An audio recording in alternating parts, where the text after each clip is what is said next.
Hello, and welcome to a special edition of Misshelved Pride.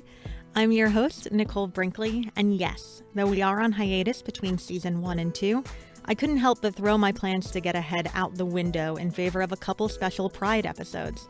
After all, this month is for me and for so many other incredible booksellers I know, including today's bookseller, Shulokhana Khan. Hi, my name is Shulokhana Khan. I am a full-time bookseller at Books Are Magic in Brooklyn, New York. Like in all Misshelved episodes, our independent bookseller Shulokhana is sitting down in conversation with an author near and dear to her heart, the incredible Nghi Vo. My name's Nghi Vo, and I wrote The Chosen and the Beautiful. Listen to these two swap queer book recommendations in honor of Pride Month and do a deep dive into what world building works for them. I think that's my favorite part of being a bookseller is forcing the books I like on any customer who asks and petting the dogs. We get so many dogs. Oh, that sounds like a great experience. You guys are like the best part of being a bartender without getting alcohol sprayed all over you.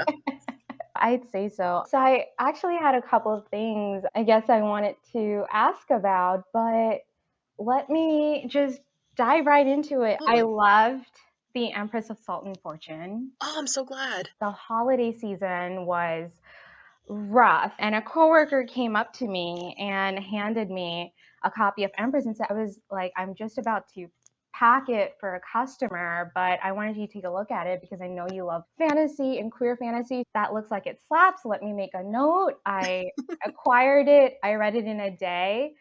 Oh, I bullied like my coworker, my roommate. It's my staff pick of this month.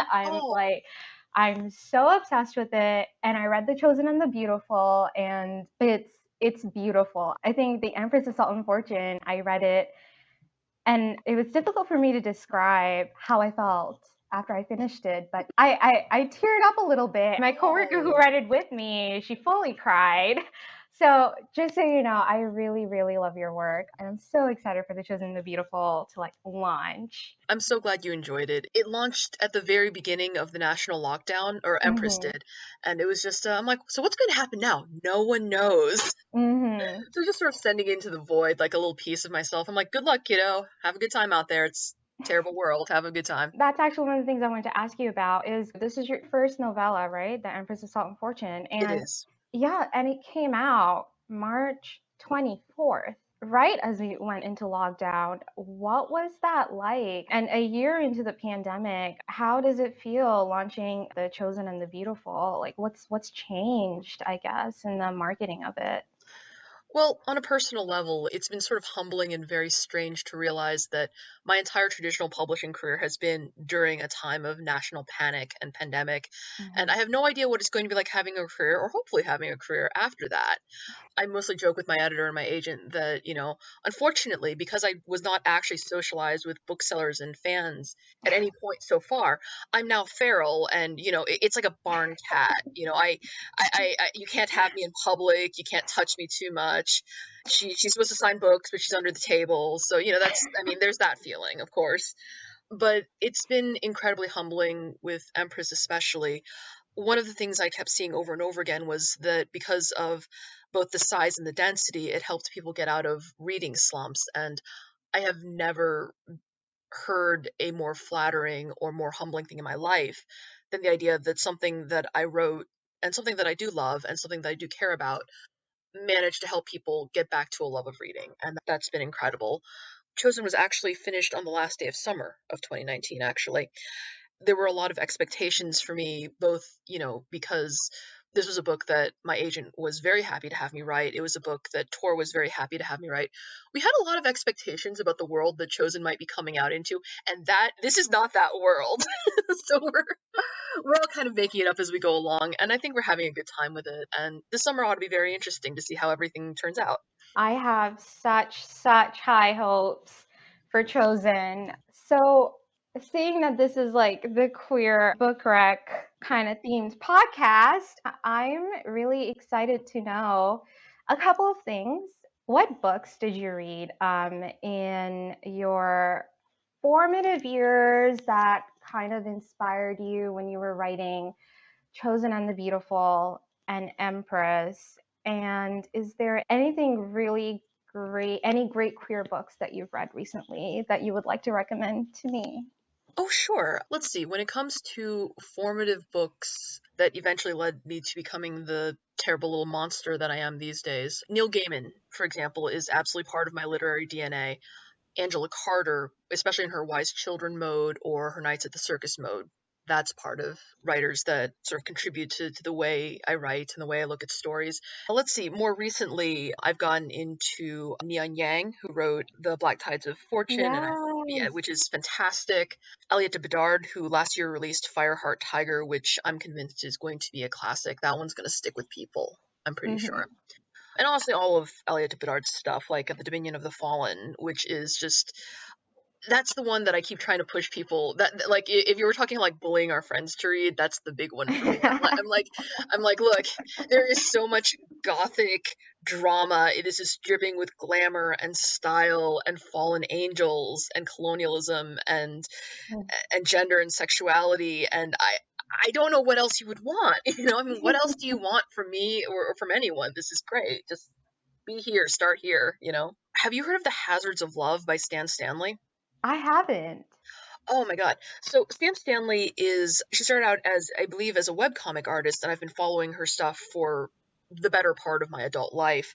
In recent years, she's started this webcomic called The Hazards of Love, which is about an NB teen from Queens who makes a sort of classical throw my life away kind of wish and really, really lives to regret it when, a cat takes over their life and they get sucked into this brilliant place called Bright Worlds where humans are edible and it's very beautiful and very frightening. I guess you could call it portal fantasy.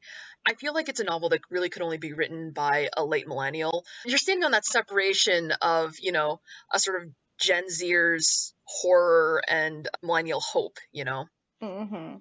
And it's magical, it's beautiful, it embraces so many people that look like the people I care about, and I still see that. I mean, things are getting so much better, but that's still such a rare and wonderful thing to see, and I think Stan Stanley should get all the props for Hazards of Love.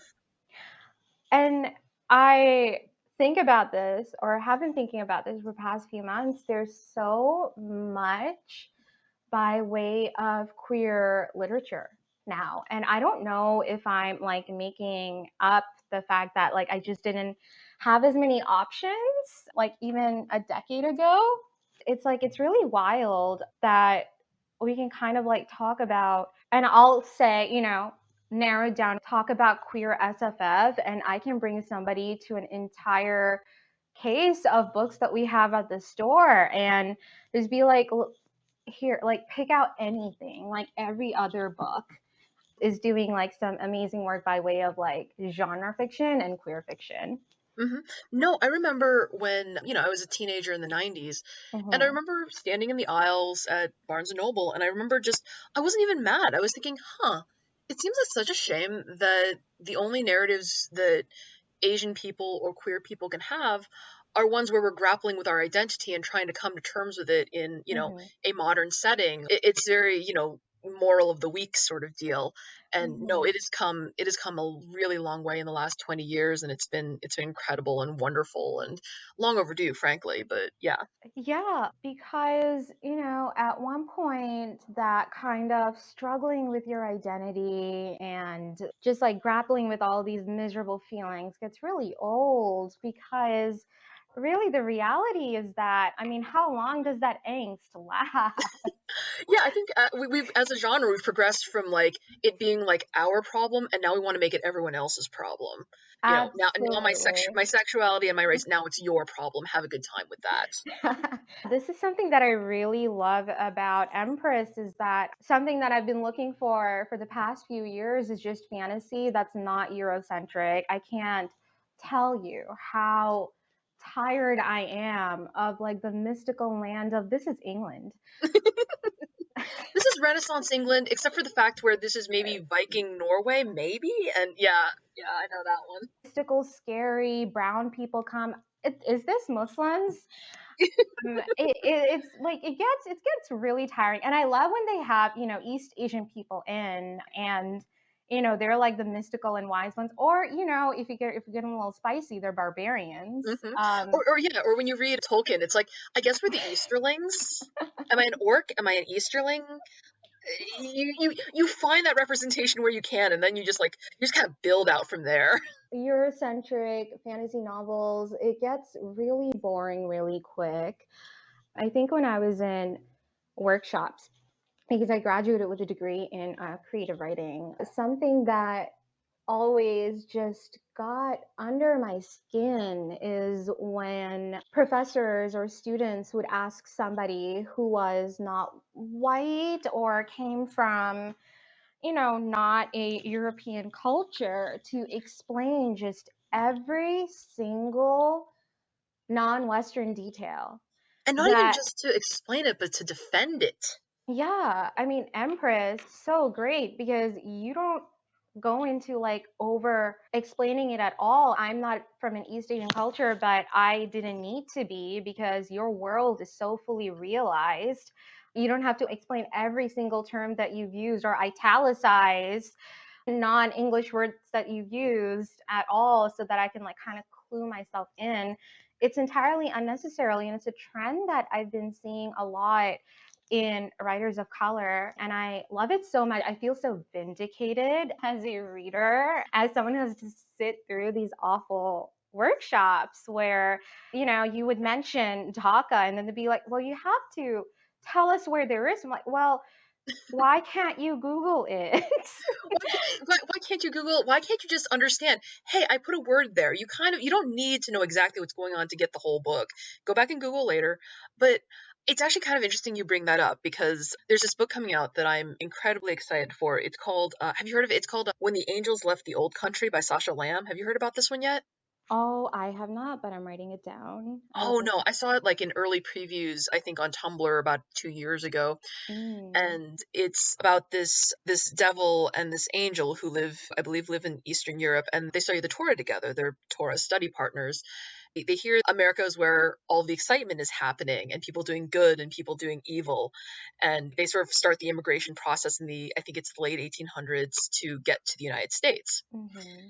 And even the little bits I read gave me such immigrant feelings, such displacement feelings.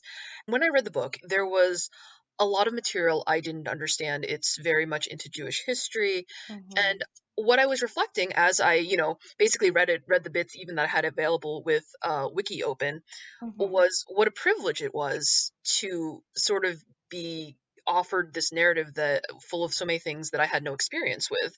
Mm-hmm. And I felt very lucky. I felt very good to be trusted with a story like that. And that was something that made me think a lot. And I want more people to have that sort of energy towards books and material they might not be familiar with, which is, oh my god, this is new to me. That's awesome. How do I find out more? And if I can encourage that, that would be awesome. Mm-hmm. And oh, like so so great that you bring that up because people are so obsessed with seeing themselves and relating to like every character in the book, and I'm not sure why that is so. And I'm just going to keep bringing in my workshop experience, Oh, but there's always that really just like weird insistence from some people that they have to relate to like everything that they read, that they have to relate to every protagonist that they read about. And it's like, but isn't the fun of reading, like a lot of the fun of reading, that you have maybe nothing in common with these people? That you're finding out about like new things, new cultures. I think I remember that when I was like, gosh, like 12 years old and had just an attention span. I loved reading like these 600-page fantasy novels with 5 books in series. And I loved it when I just kind of dived in, kind of no explanation for the terms, and you had to figure it out along the way. And right. it was There's a pleasure of discovery there. a pleasure of discovery. It was so fun to do so. I love knowing terms. I loved having like this vast bank of knowledge to draw on when I was like blankly staring at the whiteboard at equations. And I mean, It's the pleasure of like both a secret knowledge and that Mhm. wonderful moment when you find someone else who recognizes it too. Like suddenly, wait, you know who that is? You know who that character is? And there's a pleasure of having it for yourself and the pleasure of sharing it, which I think is, for me anyway, that was a big Mhm. part of that, the cataloging mentality, I think. Oh gosh, absolutely. Let's see. There's a really wonderful little collection of short stories that I'm reading. It's called Walking on Cowrie Shells. And I'm not generally a short story person, weirdly enough. I find that my attention isn't kept unless it's a novel. Hmm. But it's really, I mean, wonderful. The writer, I believe, is Cameroonian. Mm. And it's so great. I'm not familiar with Cameroonian culture, with the words in the languages that they speak, and they don't italicize the non English words. They don't go into explaining the non English words. And you do that too in Empress, where you don't really like explain. I think this is the third time I've mentioned what you do in Empress. That one actually, the credit for that one absolutely should go to my editor, Rishi Chen. Mhm. I had them as italicized because that is the way that I grew up with, Yeah. if it's a foreign, quote unquote, foreign word, even if it's a Mhm. word that, finds its usage in English, it should be italicized. And she brought up, is this a thing you would like to do? And I said, yes, actually, I love that idea. Mhm. I, from now on, I'm only going to use italics when I really have a lot of feelings. I agree with Yeah, it. I mean, I think not italicizing a non-English word, it's such a statement of demystification of other cultures that this isn't so obscure to us, even though it may be to you. And there's no need to other this word. Yeah, we're operating in spec fic, and you can either get it from context or you can look it up because we live in the brave new world of, Wikipedia, and that's wonderful. I think it's a very nice indication of how far we've come and the world Hmm. we live in. Yeah, what have you been Uh, reading? yeah, okay. Really glad you asked. Not a very subtle. It was like, oh, I hope she asked. No, I am very Um, curious. so I would love to recommend to you She Who Became the Sun by Shelley Parker Chan. Oh, that one's Um, already on my list. I'm so looking forward to that one. Yeah. hey, bump it up. It's really good. There's so much interesting gender stuff going on. I love it. It's like this great political novel, takes place about the rise of the Ming Dynasty, and it's awesome. It's absolutely awesome. Like I'm so into it, and I love the main character so much. I don't know if you've read anything by Sarah Gailey. Oh, I read the Cowboy Hippos. River of Teeth is a fave. If that concept doesn't get you, it's such a good romp. I'll read Upright Women Wanted. Hmm. It's about, okay, queer librarian radical outlaws. Yeah. That's it. Those are, I guess, like the four keywords: queer, outlaw, librarians. They're radical. They spread radical literature. They're out in the desert. They're great. They can ride horses. They can fire a gun. It's absolutely kind of who I wish I was. Have you read Finna? Actually, Finna and Empress share a book birthday. Oh my gosh. Yeah, I think that's my little list for you. Oh, thank you. No, I'm really looking forward to a lot of those. She Who Became the Sun has been on my list for quite some time, and I can't wait for that. You really liked Finna too? I loved Finna. Oh my god, it was so much fun. Like the most, I mean, it changing portal fantasy. It's it's so good. The anti-capitalism of it. I mean, they must have worked retail because You don't get that kind of mad if you don't work retail, I think. no, you don't get that kind of just like visceral anger and pain that the main character is feeling at all times. And it looks like we are out of time. Oh, gosh. Nee, thank you so much Hmm. for conversing with me. Let's see. You can find me, Shulokhana, on Twitter. Shulokhana is my handle. Perks of having a unique name. And also check out the Bookstore Magic Net website to see my staff pics. You can find me on Twitter at Nghi Vo Writing, or you can find me at nghivo.com. Thank you so much for listening. If you liked today's episode, don't forget to rate, subscribe, and tell a friend about Misshelved. To keep up to date with all of our bookish hijinks, follow us at Misshelved Pod on Twitter and Instagram. If you really like what happens here, and we hope you do, head over to our Patreon page to help fund this podcast and our Misshelved newsletter. Thank you for listening, and as always, happy reading.